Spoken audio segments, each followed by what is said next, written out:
Nagsisimula ang ikalawang season sa isang base ng Marine sa Shelltown kung saan sumiklab ang kaguluhan matapos ang tatlong ahente ng Baroque Works na naglunsad ng pag-atake.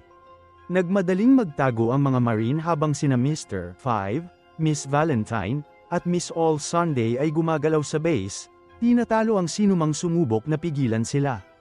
Ipinakita ni Miss All Sunday ang kanyang kakaibang kapangyarihan, ang Hananomi, na nagpapahintulot sa kanya na magpatubo ng mga kopya ng kanyang mga paa at kamay mula sa iba't ibang bahagi, kahit na mula sa katawan ng kanyang mga kaaway.